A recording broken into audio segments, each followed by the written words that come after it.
मैं आपकी हिंदी अध्यापिका पूजा जायसवाल आज आपके सामने हिंदी व्याकरण का उपविषय कक्षा 8वीं का लेकर उपस्थित हुई हूँ। बच्चों, मैं आपको लिंग की परिभाषा समझाने से पहले कुछ वाक्यों पर चर्चा करना चाहती हूँ।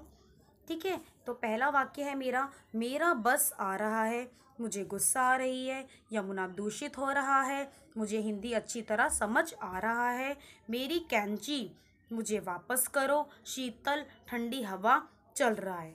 अब आप सोच रहे होंगे बच्चों कि मैम ने सारे ही वाक्य हमें क्यों पढ़कर सुनाए। ठीक है, ये वाक्य मैं पढ़कर सुनाना इसलिए चाहती थी ताकि आपको पता चले कि सारे ही वाक्य जो हैं वे अशुद्ध हैं और वे अशुद्ध किस वजह से हैं, इसके बारे में अब हम यहाँ पे चर्चा करेंगे।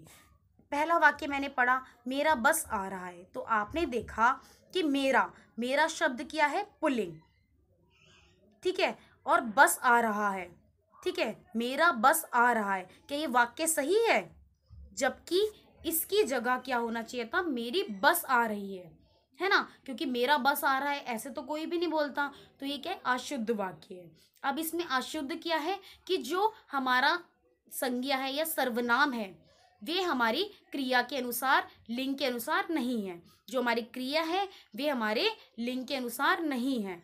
अब दूसरा वाक्य हम पढ़ लेते हैं, मुझे गुस्सा आ रही है, तो मुझे गुस्सा आ रही है, ये क्या है, मुझे क्या है, मुझे क्या पुल्लिंग है, और यहाँ पे आ रही है क्रिया कौन सी लगी हुई है, स्त्रीलिंग।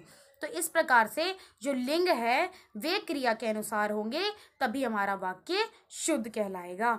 तो हमने यहाँ क्या सीखा कि जो संज्ञा है या सर्वनाम है वे हमारे स्त्रीलिंग और पुल्लिंग को निर्धारित करते हैं। ठीक है, तो उसी के अनुसार हमारी क्रिया लगाई जाती है। ठीक है, इन वाक्यों को हम पाठ के अंत में शुद्ध वाक्यों को जानेंगे। इससे पहले हम लिंग की परिभाषा को जान लेते हैं। हाँ, लिंग की परिभाषा, परिभाषित रूप से लिंग को हम पढ़ते हैं। लिंग का अर्थ होता है चिन्ह। चिन्ह से तात्पर्य है स्त्री चिन्ह या पुरुष चिन्ह, अर्थात जिस शब्द से पुरुष जाति का या स्त्री जाति का बोध होता है उसे हम लिंग कहते हैं। लिंग दो प्रकार के हैं। आपकी हिंदी व्याकरण में जो लिंग हैं वे दो प्रकार के हैं, पुल्लिंग और स्त्रीलिंग। जबकि बेटा संस्कृत में लिंग जो है वे 3 प्रकार के होते हैं, पुल्लिंग, स्त्रीलिंग और नपुंसकलिंग। अब हम लिंग से संबंधित यहाँ पर कुछ वाक्यों को पढ़ेंगे। पुल्लिंग क्या होता है, पुल्लिंग की परिभाषा जान लेते हैं पहले। जिस शब्द से पुरुष जाति का बोध हो, मतलब जो शब्द हमें पुरुष जाति का बोध कराए उन्हें हम पुल्लिंग कहते हैं। ठीक है, जैसे उदाहरण के तौर पे देख लेते हैं, सजीव चीजें, मोहन, लड़का, हाथी, सर्प, सारे ही जो शब्द हैं वे हमारे पुल्लिंग हैं। ठीक है, अब वाक्यों के द्वारा भी समझ लेते हैं। मोहन बस में जा रहा है, तो मोहन क्या है, हमारा पुल्लिंग शब्द है और मोहन एक संज्ञा है, तो संज्ञा हमारा लिंग निर्धारित करती है। अगर मोहन की जगह यहाँ पे सीता होती तो वो सीता क्या है, हमारी संज्ञा क्या होती, स्त्रीलिंग होती। तो मोहन बस में जा रहा है, तो आपने देखा मोहन हमारी संज्ञा है जो कि हमें इस पुल्लिंग के बारे में बता रही है कि पुरुष लिंग है इसमें। तो मोहन के अनुसार हमारी क्रिया क्या हो गई, मोहन बस में जा रहा है, तो रहा है क्रिया लग गई। ठीक है, हाथी गन्ना खा रहा है, हाथी क्या है इसमें, हाथी हमारा पुल्लिंग है, तो क्रिया भी इसकी क्या लगी है, हाथी गन्ना खा रहा है, खा रहा है। ठीक है, यहाँ रही है नहीं है, अगर रही है कब होता, जब स्त्रीलिंग संज्ञा होती। ठीक है, अब स्त्रीलिंग के बारे में जान लेते हैं। जिस शब्द से स्त्री जाति का बोध होता है उसे स्त्रीलिंग कहते हैं। सजीव चीजें जैसे लता, लड़की, घोड़ी, गाय इत्यादि। ठीक है, अब वाक्यों के द्वारा भी समझ लेते हैं। लता कार में जा रही है, तो लता क्या है बेटा, इसमें एक संज्ञा शब्द है जो कि स्त्रीलिंग का बोध करा रही है। उसी के अनुसार हमारी क्रिया लग गई है, लता कार में जा रही है। हमने यहाँ जा रहा नहीं बोला, जा रहा कब लगेगा, जब हमारा संज्ञा पुल्लिंग होगा, और जा रही कब लगेगा, जब हमारी संज्ञा स्त्रीलिंग होगी। उसी प्रकार से गाय घास खा रही है, गाय क्या है, स्त्रीलिंग शब्द है, उसी हिसाब से हमारा, उसी के अनुसार हमारी क्रिया लगी है, गाय घास खा रही है। अब हम कुछ और चीजें देख लेते हैं।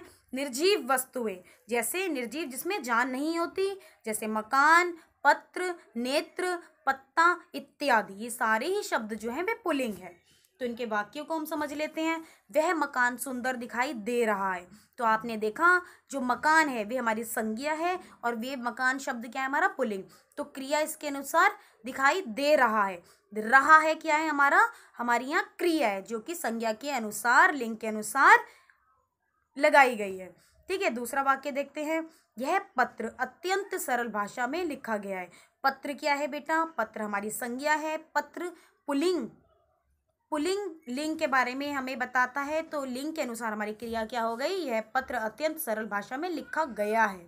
ठीक है, लिखी गई नहीं बोला मैंने, लिखा गया है, क्योंकि पत्र जो है वे पुल्लिंग है, इसलिए क्रिया भी हमारी पुल्लिंग ही लगेगी। स्त्रीलिंग के कुछ शब्दों को हम जान लेते हैं निर्जीव वस्तुओं में, जैसे इमारत, चिट्ठी, आँख, हवा इत्यादि। तो मैंने वाक्यों में प्रयोग करते हैं। वह इमारत सुंदर दिखाई दे रही है। तो आपने देखा इमारत संज्ञा क्या है हमारी, एक स्त्रीलिंग शब्द है, उसी के अनुसार हमारी क्रिया भी बदल गई। सुंदर दिखाई दे रही है, तो इमारत दे रही है, क्यों, क्योंकि ये स्त्रीलिंग शब्द है। वे ऐसे ही हमारा यह चिट्ठी अत्यंत सरल भाषा में लिखी गई है। तो चिट्ठी क्या है हमारी, स्त्रीलिंग शब्द है और इसी के अनुसार हमारी क्रिया भी लगा दी गई है। अब कुछ और चीज़ों के बारे में जान लेते हैं, जैसे पुल्लिंग में भाव शब्द।